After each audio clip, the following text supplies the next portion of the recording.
အားလုံးပဲမင်္ဂလာပါကျွန်တော်ကတော့ Glory Carrier Training Center မှာ Session 96မှာတင်ကြားနေတဲ့သူစိတ်ကိုဖြစ်ပါတယ်ကျွန်တော်ဒီနေ့ကတော့ Wheel Limit Set ကိုအသုံးပြုပြီးတော့ Wheel Limit Test Demonstration ကိုလုပ်ပြပေးသွားမှာဖြစ်ပါတယ်ပထမဆုံးကျွန်တော်ဒီကညီကိုရဲ့ကော်လို့လိုက်ပြီးတော့ကြည့်ရှုအောင်ပေးကြပါဦးခင်ဗျပထမဆုံးကျွန်တော် lever ကိုကြည့်ပြီးတော့ lever ကိုထိုးပါမယ်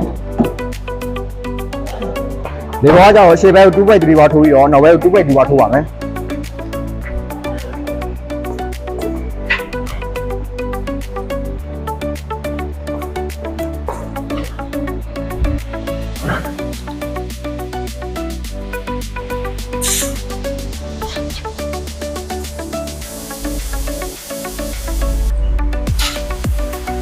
တော့ level ထိုးသွားပြီးတော့ short absorber ကောင်းမကောင်းကိုကျွန်တော် bobby ball စစ်ပါမယ်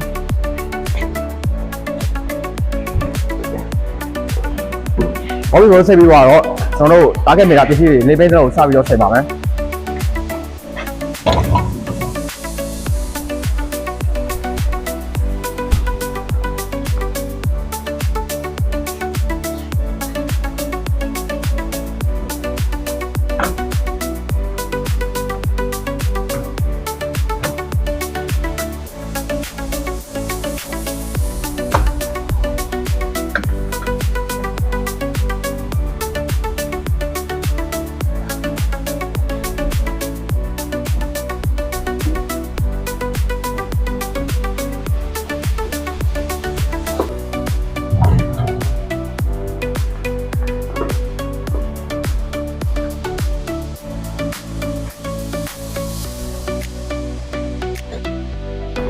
target meter ဆက်ပြီးတော့ကျွန်တော် market rate ထုတ်ပြီးတော့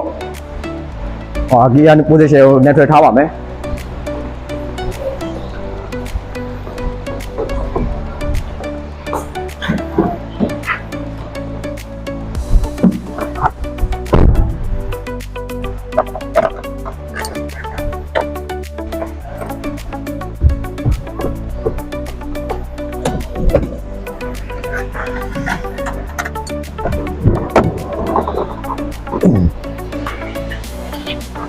ပြီးတော့ကျွန်တော် monitor ရှေ့သွားပါမယ် monitor ရှေ့သွားပြီးတော့ကျွန်တော်တို့ target meter ထဲမှာ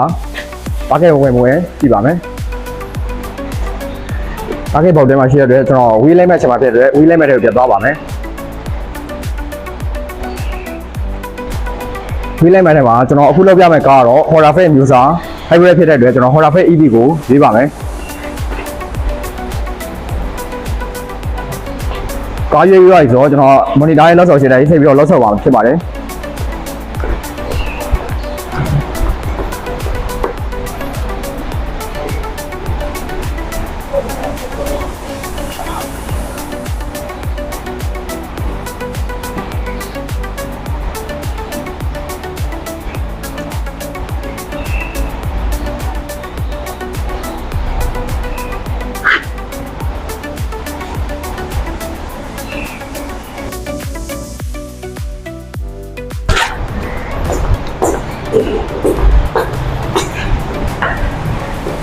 ဒီမှာကြားလာတဲ့ data တွေကတော့ကားတစ်စီးလုံးမှာရှိတဲ့ data တွေဖြစ်ပါတယ်။အဲ့ data ထဲမှာကျွန်တော် camera ရဲ့အရေးဝယ်ပါမယ်။အဲ့ camera တွေရဲ့ data အချက်လက်တွေကိုကျွန်တော် report ထဲမှာချရေးပါမယ်။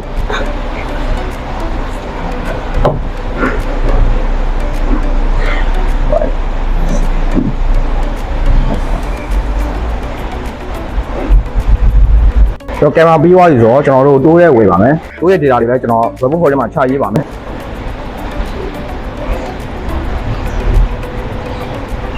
အဲ့တော့တိုးထဲမှာပဲကျွန်တော်တို့ချက်စစ် measurement နဲ့တွားပြီးတော့ e-base and width rate ရှိပါတယ်။ဒါကြတော့ဘယ်ဘက်ရဲ့ width base ဖြစ်ပြီးတော့ဒါညာဘက်ရဲ့ width base ဖြစ်ပါတယ်။ဒါရှေ့ဘက်ရဲ့ width rate ဖြစ်ပြီးတော့ဒါနောက်ဘက်ရဲ့ width rate ဖြစ်ပါတယ်။ဒီတိုင်းချပြီးတော့ဆိုတော့ကျွန်တော် cursor နဲ့တွားပြီးတော့ CRN နဲ့ brake ကိုလောချမှာဖြစ်ပါတယ်။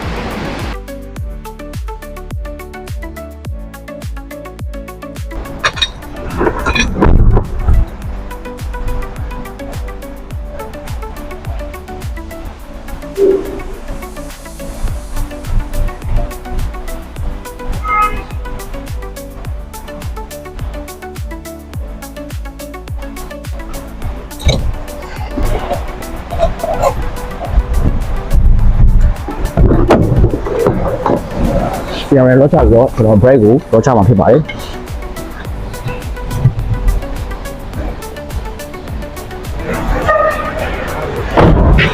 ကျွန်တော်လောချပြီးတော့ကျွန်တော် caster ကို report board ထဲမှာချပြီးတော့ရေးပါမယ်ဒါကြောင့်ဘယ်ဘက်ရဲ့ caster ပြီးတော့ဒါညာဘက်ရဲ့ caster ဖြစ်ပါတယ် caster ပြီးသွားပြီဆိုတော့ကျွန်တော်ကားမြောက်မှာဖြစ်ပါတယ်ကားမြောက်ဖို့လည်းကျွန်တော်ဒီမှာရှိနေတဲ့ data တွေမပြောက်သွားအောင် data တွေအကုန်လုံးကျွန်တော်လောချတာမှဖြစ်ပါတယ်ဟောတယ်ပြီးတော့လောချမယ်လောချပြီးတော့ကျွန်တော်ကားမြောက်ဖို့ measurement ကိုနှိပ်ပါမယ်ဟို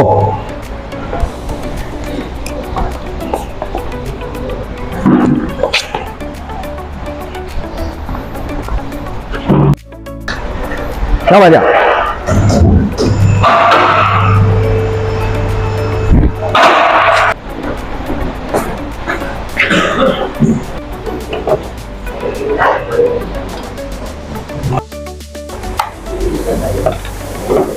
ကားမြောက်ပြီးပါပြီဆိုတော့ကျွန်တော်ကားမှာကြတော့ကင်ဘာရဲ့တိုးရဲ့ကက်စတာဆိုတော့3မျိုးချိန်လို့ရပါတယ်ကျွန်တော်တိုးကိုချိန်မှာဖြစ်တဲ့အတွက်တိုးတဲ့ဝယ်ပါမယ်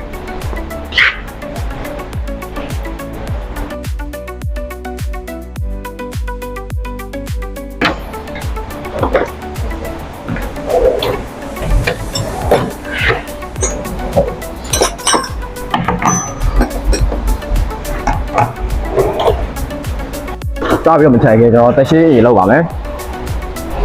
တရှိလောက်ပြီးတော့ကျွန်တော်တို့ type of line လေးကို adjust level နဲ့ marker လေးကိုကျွန်တော်ဖမ်းလိုက်ပါမယ်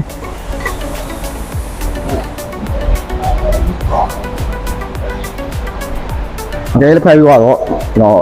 adjustment 19နဲ့ကိုကျွန်တော်ရှော့ပါမယ် adjustment ရှော့ပြီးတော့ကျွန်တော် အဲ့ကိုစပြီးတော့ချိန်ပါမယ်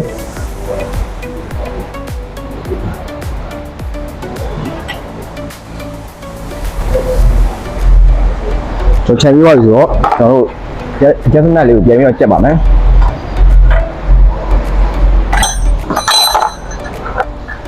ဆိုတော့မထိုင်ခင်တရှိလောက်ပါမယ်တရှိလောက်သွားတော့ကျွန်တော်တို့ဟိုအဲကိုမာကီယာလေးကိုကျွန်တော်ဖမ်းပါမယ်ဖမ်းပြီးတော့စကူ adjustment လေးကိုကျွန်တော်ရှော့ပါမယ်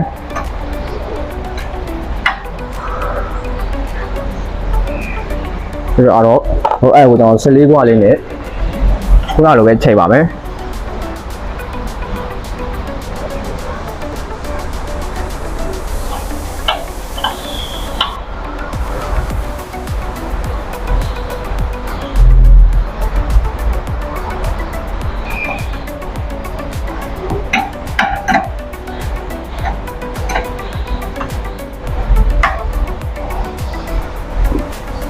ဟိုတိုးတဲ့ချိန်မှာဖြစ်တဲ့ကျွန်တော်ကောင်းကိုပြန်ချမှုအတွက် ground measurement ကိုနှိပ်ပါမယ်ဟိုအကောင်လုံးချိန်လုပ်ပြီးသွားဖြစ်တဲ့ကျွန်တော် PC ပြန်ပြီးတော့တိုက်ပါမယ်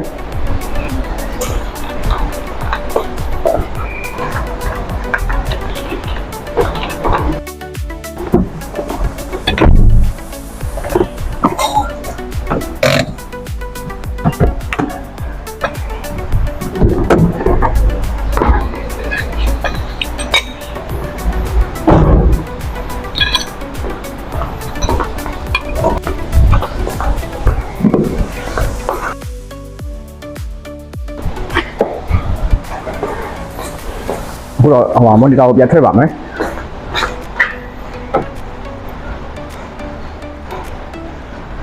ဖေးဝါးရီတော့ကျွန်တော်အခုလောက်တာအကုန်လုံးပြီးဆုံးသွားပါပြီ။ဘောလုံးတယောက်ချင်းစီတိုင်းကိုကျေးဇူးများတင်ပါတယ်ခင်ဗျာ။